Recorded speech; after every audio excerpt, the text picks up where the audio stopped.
Hey everyone, welcome to another episode of New to Weeaboo. This is episode 71 for May 11th, 2022. I am Nemesis and I am joined by Alcatraz. Hello. Yeah, we are delayed by a week, unfortunately, due to people not caring, shall we say. Yeah. Things got interfered. So it's unfortunate because timing was perfect and then it wasn't. In the world of anime... Yeah, so a couple things, I guess. Arc Knights is getting a anime, which is not surprising. It's a fairly popular gacha game. Yep. Let's see, an anime that we were alerted to, Onamai, I'm Now Your Sister. Manga is getting an anime adaptation, which is very much a gender-bending thing. It's interesting to have something you've been reading for a while also pop up getting an anime. It's like, oh. A couple things I've noticed for... Love Live Wheelhouse, Leela, the newest from Superstar, they're getting 4 new members, so they'll be going up to 9, so it's more back to the traditional for Love Live. And on top of that, they just dropped their trailer for the Hatsune Miku collab with Aquas. Maybe I should get back into Love Live. Which is coming out in August. Yeah, so that's a thing that's happening in there. Beyond that, there's a couple things other than personally, I've been keeping up with a couple things from here because we already drew for the sampler episode, and because of that, I was able to I can watch these things just safely without even worry about it. Right. So I've been keeping up with the Executioner and the Executioner. What was it called? Crap. I just had it. Now it's gone. The Executioner of Life or something and I've been keeping up with that, and that's been kind of interesting. And I'm also keeping up with the second season of The Demon Girl Next Door.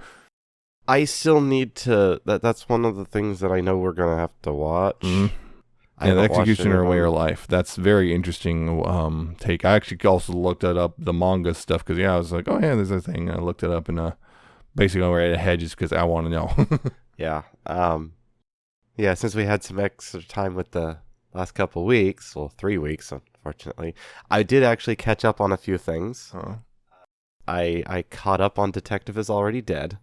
I've not done that one yet. Yep, the one that we started in one of the seasons. I actually went back and finished it, and it was enjoyable, but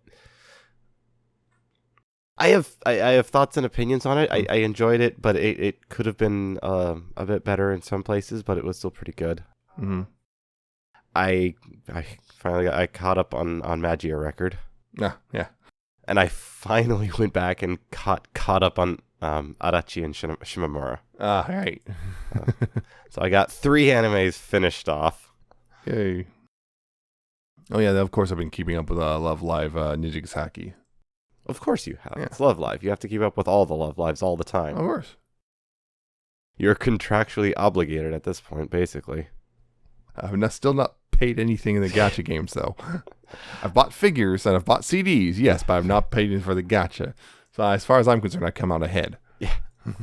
Right. Yep. But anyway, we're not here to talk about that stuff. We're here to talk about, as we said last time, Star Wars Visions, another anthology anime based on a Western property, much like Halo Legends and the Animatrix. Basically, same sort of thing. Yeah, different animated studios doing little shorts for this Western property, putting their own spin on. And boy, how did they put their own spin on these? They definitely did. As an overview, I guess, before we get into the nitty gritty, definitely worth watching if you haven't already. It's very, very much, mostly I think for visuals in this case. There's a lot of I feel like is a little threadbare, and sometimes one of them is actually almost like let's just condense down the prequel trilogy essentially. But we're removing the extraneous trade federation. Yeah, but yeah, it's essentially a lot of it is I feel is a little threadbare, possibly just because of the run times. But some of them it feels like they were very much like we're trying to tell really basic stories. Yeah, but yeah, I will still echo what you said earlier. It's still enjoyable overall, and definitely would say go give it a watch. Some of them, I also feel like some of them are kind of trying to go be bigger than they are in a sense, they're trying to be deeper and they don't quite nail it. Yeah. Or they're like, it's like, okay, I get what you're trying to do, but you're almost like, you're kind of having to hammer us over the head with it at the end. But yeah, it's visually it's great, and the soundtrack, of course, it's based in Star Wars, so it's also great. Yeah. I mean, there is some original music, but it's still very Star Wars-y for the most part. Though there's some very much a departure stuff, but definitely still really good. And it's I think it's 9 episodes, and I think its runtime will be about 2.5 hours total, so it's not very long. You can get through it pretty quick. It's about the size of a movie, so yeah. Yeah, each one ranges. It's like between 13 to 22 minutes. An episode. The shortest I think is around 11 minutes, and then the longest is close to 25. But yeah, it's interesting. Yeah, so getting into the nitty-gritty, we're going to just go through in the order they're in. So the first one is the Duel, which was very visually striking. Very visually It's very striking. much, it's CG, clearly, and it's done by Kamikaze Doga, and it's CG, but they make it look like an old, grainy black and white film. Yeah. So it's really cool from that regard. The only thing that's color is the lightsabers. Yep. Which are just glowing, so they really stand out. But it's basically, this one is a story about a wandering, warrior. It's very Japanese. Everything here looks very Japanese. Again, artistic license. And he's just a wandering guy. He just kind of, and then some bandits come along. Apparently, they're more or less, a lot of them are like former Imperials. They're just, they're dressed up in like all messed up stormtrooper armor, that sort of thing. And there's, of course, they have a dark Jedi, Sith, whatever, with them, and threatens the town. And then this guy defends the town. And turns out he's probably maybe a Sith, former. I don't know. Yeah. He's got a red saber too. Yeah. And he protects the town, and yeah. And it's kind of an interesting one. This one was really visually interesting, and this is one that I think was more successful in like the visually telling more story than they're telling just by immediate. Like, this guy's defending town, but you see stuff like he's got a whole bunch of kyber crystals, the red ones. It's like he's hunting other Sith. Yep. For some reason, is it some penance? Is it competition? Who knows? Yeah. I would think penance of some sort, because he's protecting these people. And he's clearly trying to protect them. It's not a. Yep. But yeah, it's an interesting thing. Yep. And his name is Ronin. Yeah, just Ronin. Ronin is just literally. It's not a name. That's literally just. It's a wandering Ronin. Yep. So it's not a thing. But they reference him as just Ronin, because known they don't give him a name. They don't Ronin. actually give his name. Just a wandering stranger with a droid. Yeah, that's one. And one of the weirdest things is basically the lightsaber umbrella, essentially. Yep, the lightsaber umbrella thing. It's like, it is incredibly impractical, but also kind of cool. It looks really cool. I mean, but the only practicality is you're just going to spin it and you're just blocking everything. Yeah. Yeah, basically a lightsaber shield at that point. Spinning lightsaber shield. Yeah, and then she just pulls the saber out of it, and and now it's a more traditional blade. And but the handle of his lightsaber looks like a samurai like a katana sword handle, and all the buildings very much look Japanese and everything. And it's just it's an interesting thing. Again, you see this a lot. A lot of these shorts are very steeped in Japanese art styles instead of the traditional, mixed in with traditional Star Wars stuff. Yep. Although, remember where Star Wars got a lot of its inspiration. Star Wars, a lot of inspiration was from old Japanese movies and whatnot, but also Vietnam and World War II. There's a lot of things going on in Star Wars. But yeah, one of the big things, particularly with the lightsabers and stuff, was very much inspired by old Japanese movies. So it's one of the things that kind of feeds on itself. Just like a lot of Western animation goes, oh man, this anime stuff's cool. And then the anime... in Japan, they go, oh wow, this Western stuff is cool, and then they keep integrating their stuff for just feeding off each other. So it's pretty neat. Ouroboros. Yeah, it is really good. I liked this one a lot. I really love the visual style. Very strong opening. Yeah, the whole thing opened really good with this. Mm-hmm. Definitely one of the top ones I think out of this set. The second one is Tatooine Rhapsody, and it's about a band on Tatooine. But yeah, it's basically there's a guy who just kind of running from something. It's I guess Clone Wars stuff based on this. But yeah, he runs to a hut, and they eventually jump forward in time, and it turns out now they're part of a band. And then the hut's in trouble with Jabba, and Boba Fett comes along. They get chased for a while, and then they kind of negotiate with Jabba to perform one more time. But the performance is so great that it more or less Jabba spares him, and there you go. Yep. They're able to keep performing. Yeah, Jay is the name of the Padawan, and they got the named Gi, and yeah, so on and so forth. One of them's a robot. One's like a little triple torso drummer guy. Yep.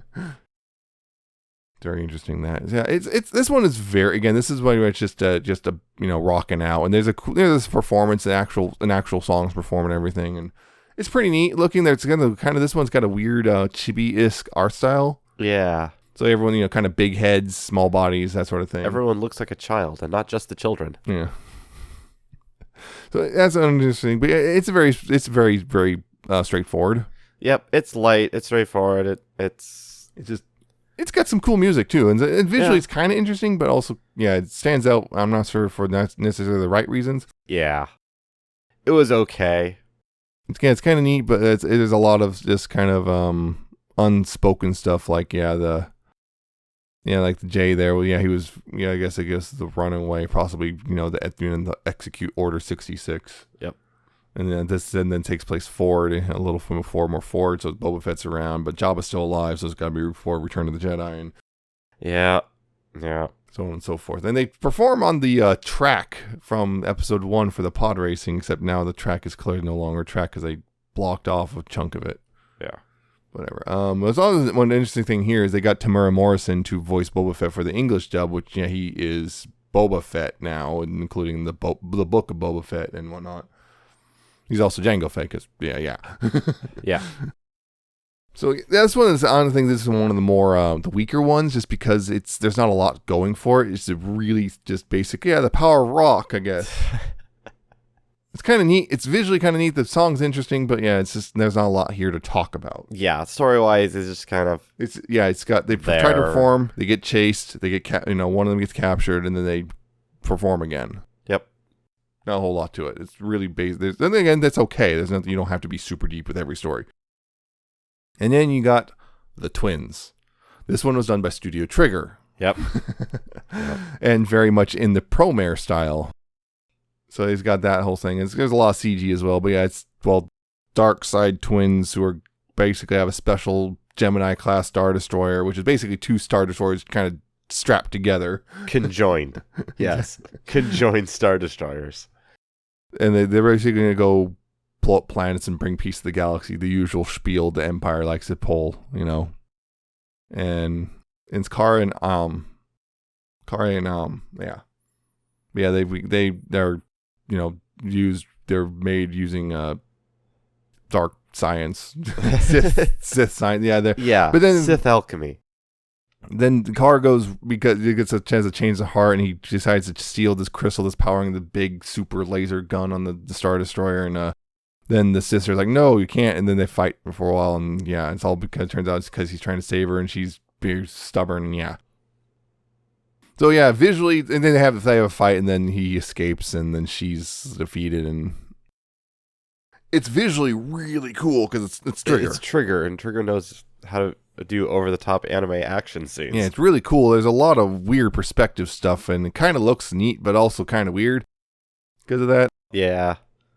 Yeah, it's just generally kind of interesting, and again, it's just, the very much the standard thing of Star Wars, good, redemption, good versus evil, trying to save the bad guy from themselves, et cetera, et cetera. Yep, it's very standard stuff, but it's still entertaining. We all like that sort of thing. I like it a lot. It was a lot of fun. It was. And also because it's Studio Trigger, lots of shouting at each other. A lot of shouting at each other. Although I suspect the Japanese performances might be a bit better on that. Yeah, I was about to say, that's a lot of shouting at each other in very anime style, and I'm not entirely certain how well the English VAs pull it off. Yeah, because Neil Patrick Harris and Alison Brie. Yeah, that's who they got to do the VAs. Yeah, it's interesting on that front. Yeah, so visually it's really cool. It's very colorful. They kind of mess around a bit. It's one of those things that's there's vague little things like, why is Kare there?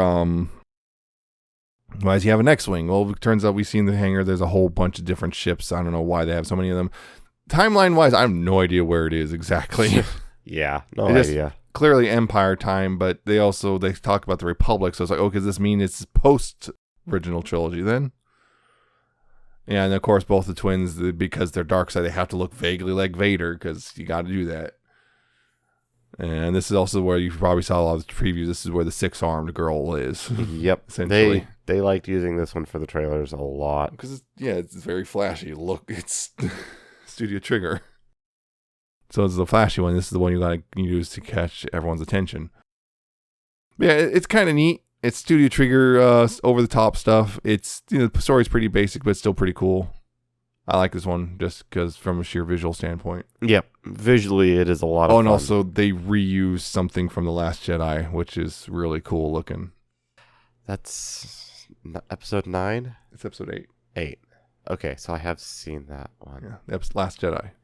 Yeah, because I haven't seen the last movie. Yeah. Yeah. Yeah, so it's a really cool one. Then you got the 4th one, which is The Village Bride, which is animated by Kinema or Cinema Citrus. I don't know how you change if the pronunciation changes to the K, Yeah. Let's see, what have they done is there anything? Oh, Yu Shiki, I know, recognize that name. Oh, Main and Abyss, Review Ooh. Starlight, okay.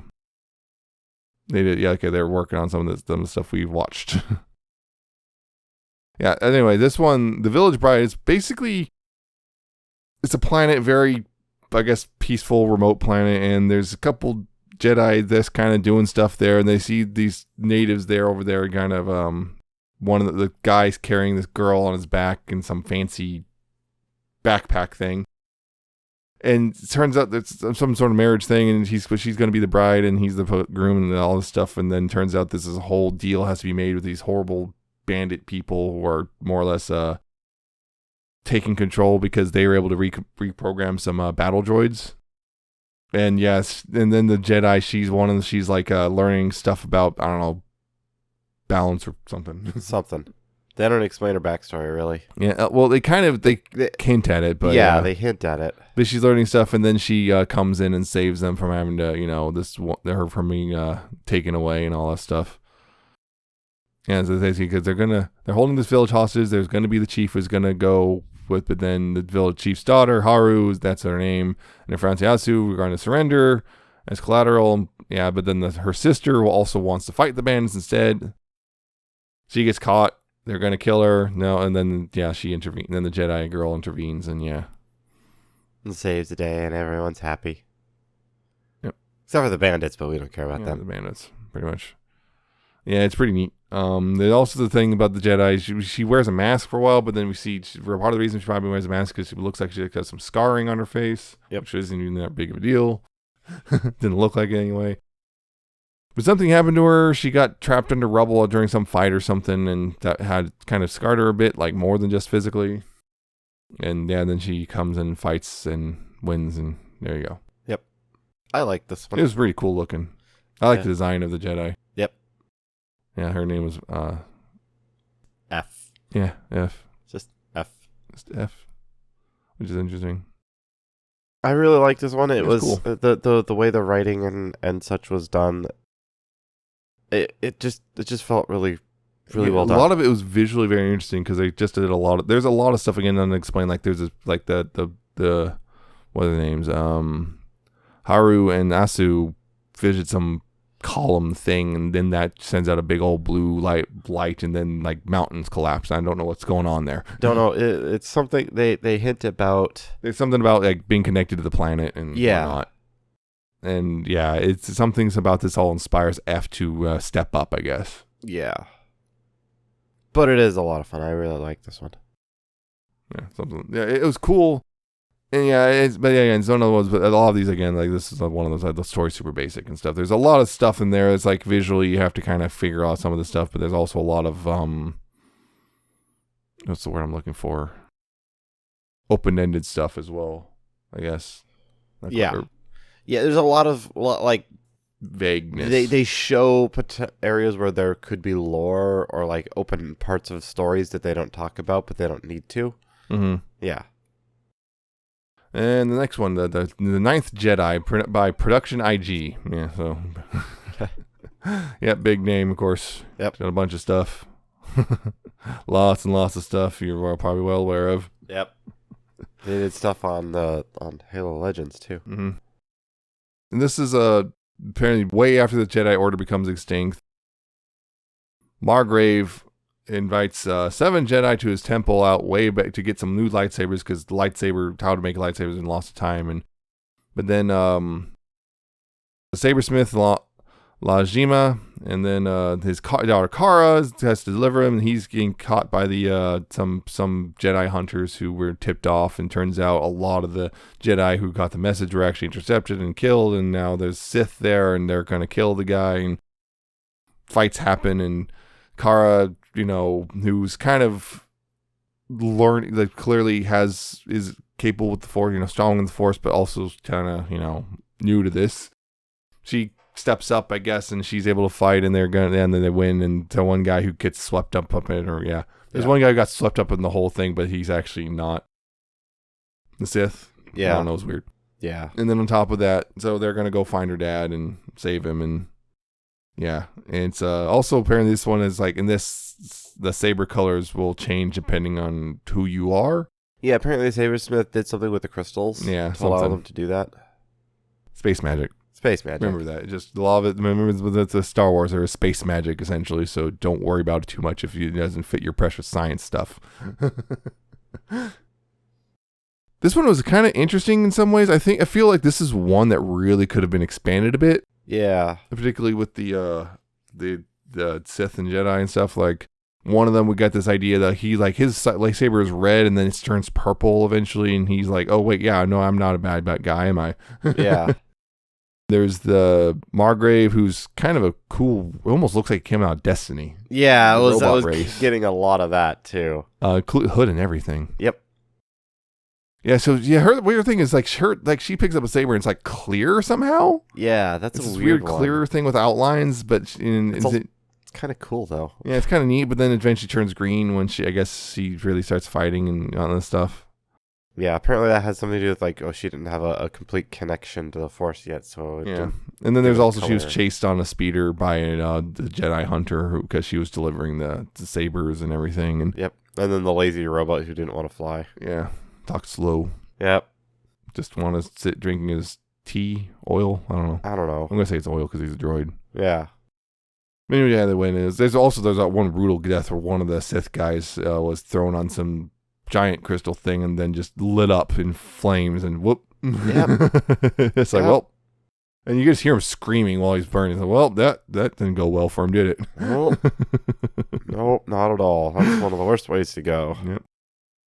So that was it. Again, it was really interesting looking, and the way that the effect they did for the clear lightsaber was pretty cool, and some of the fights were pretty cool. There was a couple weird bits of animation. I feel like when she jumped off the speeder bike and started running on the ice was a little weird. I think it looked like they didn't quite align her correctly with the background. It was one of the big things.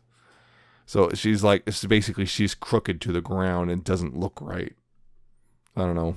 Yeah, they try to be a little bit fancy on that one. It was also one of the characters I think could have, at least in the English dub. Oh yeah. Probably voice acted it a little bit better. Yeah, it was although this is interesting, kind of stiff. But yeah, that was the one who's also wound up. Oh, he's actually a Jedi and not a Sith. Yeah, that was Ethan, and it's Masai Oka, who is Hiro Nakamura from Heroes. Yeah. So it does done a few things. Although interesting. La, which is the daughter. No, La Kara, which is the daughter, is English voiced by Kimiko Glenn. Yeah. Huh, I know that name. Yeah. Otherwise, it was pretty interesting. Like I said, I do kind of like the idea of a clear lightsaber, and I kind of wish it would stick around more. Right. Apparently, the lightsaber was also changed in length, but that was brought up and then never brought up again. Yeah, they kind of just kind of talked about just kind of adjust it, which is kind of neat. And she, clearly could fight well. I mean, she's like, flying the speeder backwards while deflecting shots and able to just go through woods just fine. Nope, didn't hit anything. Yep. That's clearly, that's the Force, all right. Yep. Yeah, so that was again pretty cool. And then some of the CG was I think I was a little rough on that one. But yeah. The sixth one, TOB1. Or Toby. Yeah. It's about a robot, little droid. Yeah.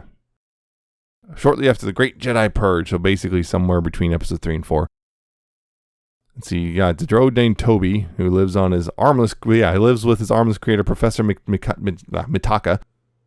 Yeah, who looks a lot like Dr. Light from Mega Man. Yep. But yeah, he wants to be a Jedi Knight. This droid wants to be a Jedi Knight, and Mitaka is like, nah.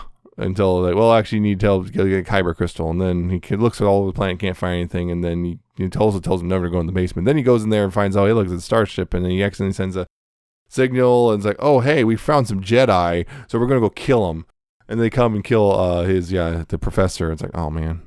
And then he continues the professor's work because they're on this planet to try to, I guess, essentially terraform it. Essentially. And yeah, it's he does that, and then then the Inquisitor comes back, and he's like, "Oh yeah, I'm going to kill you too," because it turns out you're another Jedi. And then he's able to use the Force and use the lightsaber, and yeah, stops the Inquisitor and everything. Yep. And then he just leaves the planet so he could do more of this terraforming stuff the Professor did. Yep. Yeah, this one is visually really different. It's the art style. It's done by Science Saru. And its art style is very reminiscent of like Astro Boy. Yeah. And I think probably intentional.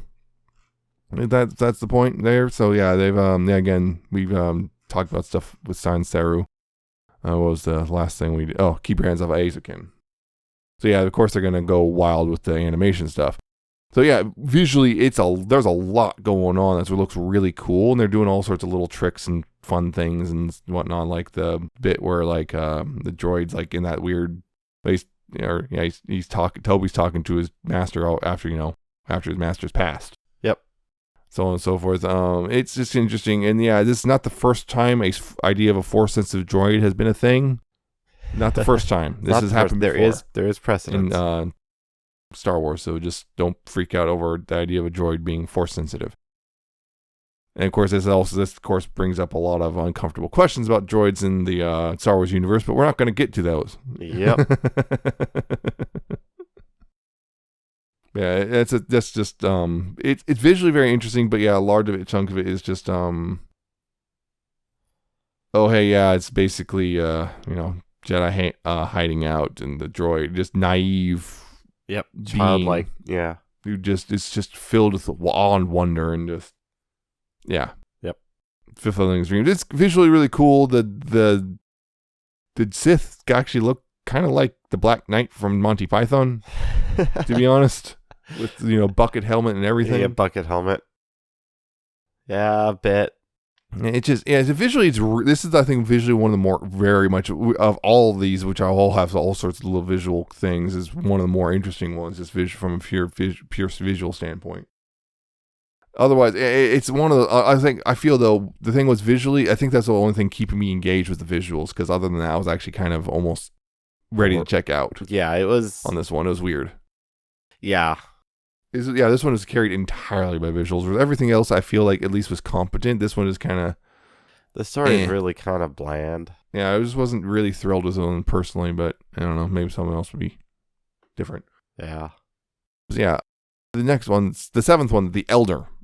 This was also done by Studio Trigger with a very different art style than they usually do. Yes. I was like, this is Studio Trigger? This is not what I was expecting from them. I was like, maybe thought they said like the LWA art style or something. Nope. Yeah, this is I think this is way before the prequel trilogy. Oh yeah, see, I'm seeing Darth Bane. Yeah, this is before the prequel trilogy. Yeah, Tajin and his Padawan Dan. Yeah, they're going to explore the Outer Rim and whatnot, and Tajin senses disturbance, and turns out there's an isolated planet, and some guy landed there recently, and turns out some old, maybe Sith guy, any which way, he's got red sabers, and he's pretty obviously not a good person. And yeah, Dan gets wounded, and then Tajin fights him, and then it's pretty much it. And then the Elder, then that guy, they just see him as the Elder, and he blows up his ship and dies. Yep. Turns into little dust. Well, it wasn't really dust. It was actually kind of looked like coal. Yeah, coal or charcoal, something like that, yeah. It's weird. But it's interesting from again, visual standpoint. It's kind of interesting. It's got a cool fight scene. It's got a really cool fight scene. It's one of those things Studio Trigger and hope they know how to do a fight scene. Yeah. Yeah. But again, it's just kind of the story itself is just, yep, Jedi encounter some horrible evil and have to fight it. And this time it's some weird, unassuming old man, and it's like, huh. Yeah. Sorry for the whole... Who's looking for a fight, I guess. And they've waxed philosophical a little bit at the end. It's kind of a little bit dips into like, yeah, and everything's, nothing's permanent. You will get great power, but eventually it's gonna fade because you get older. Blah blah blah. And time. And how do you said power like this? And the Jedi was like, yeah, if I fought this guy when he was in his prime, there's a good chance I would have lost. Yep, I didn't win. And also it's like my strength is starting to fade because I'm getting older. Your strength is growing and because you're still young and blah blah blah. But even then, that whole thing is that you can't. Eventually, time will win. Yeah, he was. Yeah, the elder is voiced by James Hong, which I knew that voice. I was like, because he's done a lot of stuff in so many things. He was like in, let's see, Perry Mason, The Man from U.N.C.L.E., Blade Runner, A Big Trouble in Little China. Let's see, he was in Kung Fu Panda, Jackie Chan Adventures, Turning Red. Yep. Call of Duty Black Ops 2. Avatar. The Last Airbender, not the James Cameron thing. And he's been a lot. Yeah. And it's like, I recognize the voice. He has a very distinct voice. And I recognized it. Yeah, if I recall, and if you just saw Turning Red recently, because I showed it to you, and he was the priest guy. Yep. Yeah. You know the voice. You know the voice. Yeah, I know the voice. It's very distinct. So yeah, this one is like there's a lot of, it's kind of got a slow build up, and then you got the big, huge, cool fight scene, and then philosophy for a little bit, very mild philosophy, and then we're done. Yep. So it's kind of an interesting one from the pacing standpoint. So there's it works. It does. It definitely, because you can feel it for like the entire time. Once that the Jedi, he has that, you see in the screen, he seizes up because you hear that disturbance boom. In the Force. You have the boom and everything. It's like from there you there's that slow tension building up of what are they going to encounter? What is it? What is so bad? Because we don't know. And there's a lot. They even intentionally like, we don't know what he was doing. We don't know if he was a Sith or not. Because he blatantly said something about how the Sith were wiped out or something like that. Because there's a whole thing about, the Sith fought each other and wiped each other out. And then that's why we led into what happened in the prequel trilogy, always two. Because you can't trust each other. Because the Sith were like hardcore dark. The dark side of the Force stuff. And I remember in some of the extended universe, they like the dark side users were not necessarily evil. There's a whole thing there. It's a whole thing. Interesting, but also I think it's a kind of an interesting one possibly to talk about, but it's kind of, I have to get really super deep into it. I'm not sure in a way that's easy to do. Yeah. The eighth one is Lop and Ocho. Lop. Yeah. So Lop, who was a slave for the Empire, was rescued by some people who then more or less adopted her into their family, and then we cut to a couple years later, where now the dad and his biological daughter are fighting because the Empire is on the planet, and the same planet has a lot of resources, but technology very slow. Yeah, he's trying to protect the planet. She's like, we need to progress. We need to make a deal with the Empire. He's like, no, we can't deal with the Empire. That's basically deal with the devil, and there's fighting, and eventually the daughter, the two daughters wind up fighting and all this stuff, and this also the dad passes down his lightsaber to Lop, the bunny girl. Yep. The rabbit girl.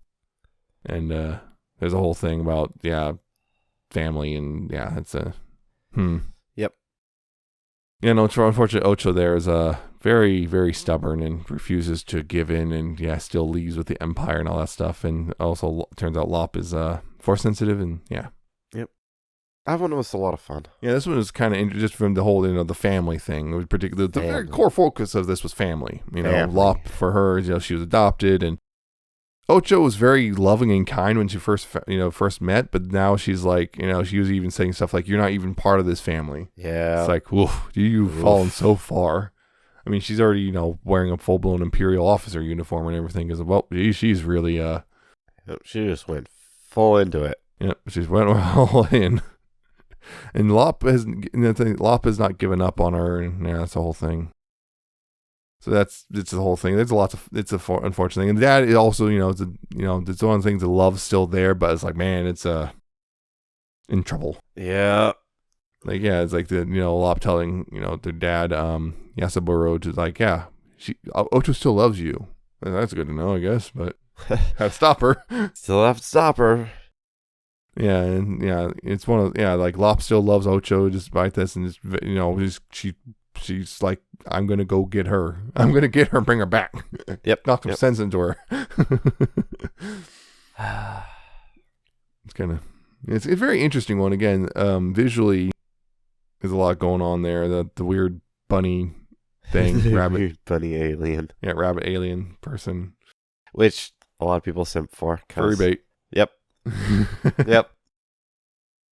Might as well just make her a fox. I see what you did there. Yep. I see what you did there. It's just a lot of the themes about family and stuff are actually pretty interesting, honestly. That's really the core story there. It's the core. It's the core is the family thing. Blood is not what makes a family. Yeah, because that was one of the things. Ocho freaking out over Lop getting the heirloom, not her, because again, Lop's not part of you're not part of the family, not for really. Yep. Even though earlier we see that juxtapose that with the beginning where she's talking. Ocho is talking about how we'll become a real family. Yep. Which is interesting. Mother is never shown. So I'm assuming Mother is gone. Yeah, probably. That's usually how it is. Yep. Never mentioned, though. That is interesting. Another one of those. It's a lightsaber that's styled very much like a katana. Yep. When Even the blade is flat. Yeah, and also Ocho was fighting with what was it? I think it was nunchucks. Size. Well, no, that was Ocho. It was a. Yasaburo was fighting with size. Yeah. But yeah, it was like one of those weird triple. Yeah, I don't remember what they're called. Yeah, I don't know what they're. I can't remember what those are called, but yeah. That was neat. Now, this was also anime by Geno Studio. Or is it Geno? I think it's Geno because it's G. I'm trying to. There's not a whole lot. I do not recognize. I kind of recognize that one. I mean, I've heard of Golden Kamui. Yeah, that one. That's the one I recognize. Beyond that, I'm just kind of I don't know any of this. Yeah, relatively new studio there. Yeah, this is one I think I like just because the themes it has is very central to it. And the final one though is Akakiri, and this was also by Science Saru. And this one is Tsubaki, who's a Jedi. He was suffering from visions of someone dying, and he's going to help. He decides to go because of those. He decides to go help someone he knew way back when, Misa, a princess who he kind of had a bit of a thing for, despite the fact that's not that good for Jedi to do. Jedi are not supposed to, form attachments. Yep. Which is all sorts of bad for various reasons, but whatever.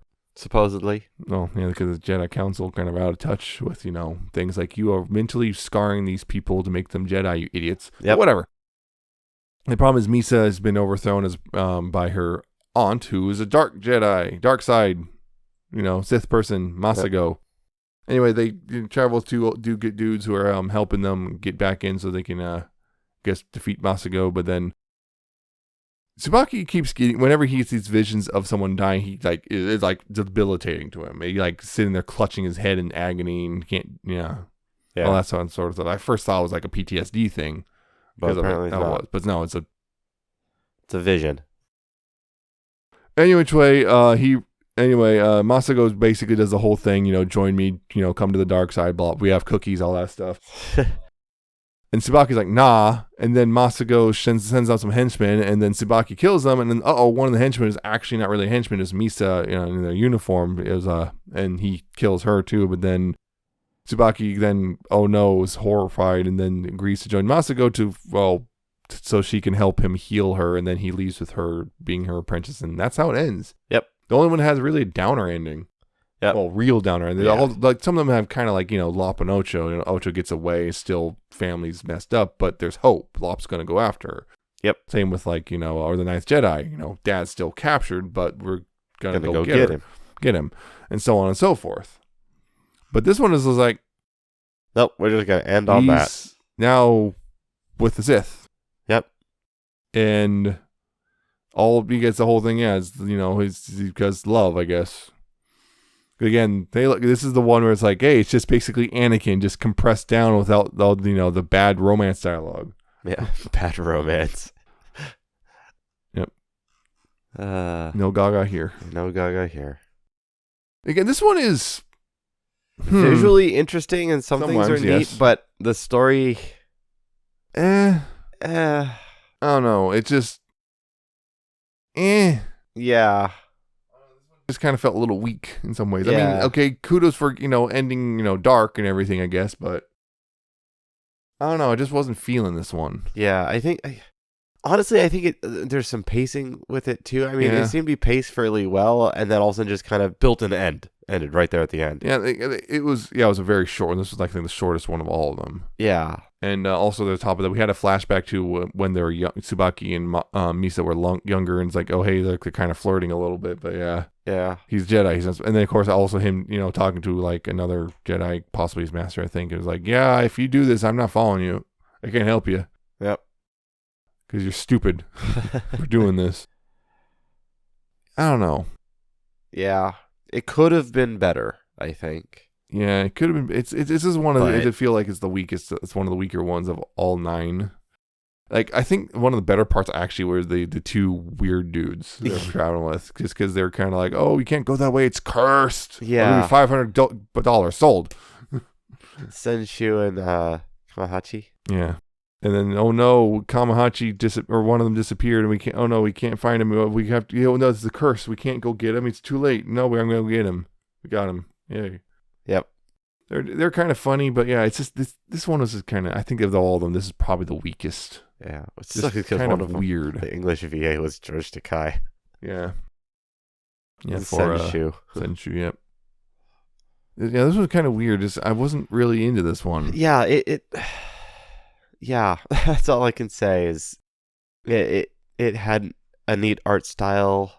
The pacing at least started out interesting, and it could have gone somewhere, and then it just kind of, it's just the Anakin story compressed. That's it. Finding out okay, so like the Duel, the first one, apparently that's an alternate history. Ah, It doesn't actually fit in the timeline. This is, yeah, let's see, La Panocha, yeah, between Revenge of the Sith and New Hope. Elder sometime before the Phantom Menace. Twins involve remnants of the Imperial Army. So it's after the events of the Rise of Skywalker, so it's at the very end of everything. Yeah. Okay. Oh, Ninth Jedi is that one. It takes place way into the future, I guess, after this Rise of Skywalker. So yeah. Overall, very much worth checking out. yeah. Overall, it had a few episodes that, but overall, yeah. I'm going to say, personally, for me, the strongest ones are the Duel, the Twins, and La Panocha. And I think Village Bride would follow up. Yeah, right after that. That one's That one is like I love the design and style of the Jedi F. Of F in Village Bride. There's some really cool parts in Ninth Jedi as well, but I think some other parts could have it's like a mixture of elements that I really like, and some that could have been better. Yeah. But yeah, Duel was probably the best one to open with. Yeah, honestly. I'll say I think Toby and Akakiri are probably the weaker of all of them. The weakest. Yeah, Tatooine Rhapsody is going to be down there as well. A little bit. The Elder is kind of neat, but also it's a weird one. I think that's it's like I would put that like maybe 5th. Yeah, Overall. so somewhere in the middle, Yeah. ish. Lower Yeah, a middle, lot of but- I would say Ninth Jedi, the Elder are pretty much like right in the middle and everything. yeah. So it's kind of interesting. Yeah, definitely. I feel like the best or better ones are definitely the Duel, the Twins, and La Panocha. La Panocha. Yeah. Yep. Definitely agree. But with with that also one. a bit of an honorable mention, I guess, to Village Bride. Yeah. But yeah, check out all of them. They're really worth checking out, honestly. In general, just I think, and I'm hearing rumblings, nothing confirmed, but it wouldn't surprise me if they announce it. Because they got Star Wars Celebration coming up soon. There's rumblings they're going to do a second season of Star Wars Visions. So we'll see how that goes. Yeah. I would not mind at this point. See how that, just to see what other stories can be told.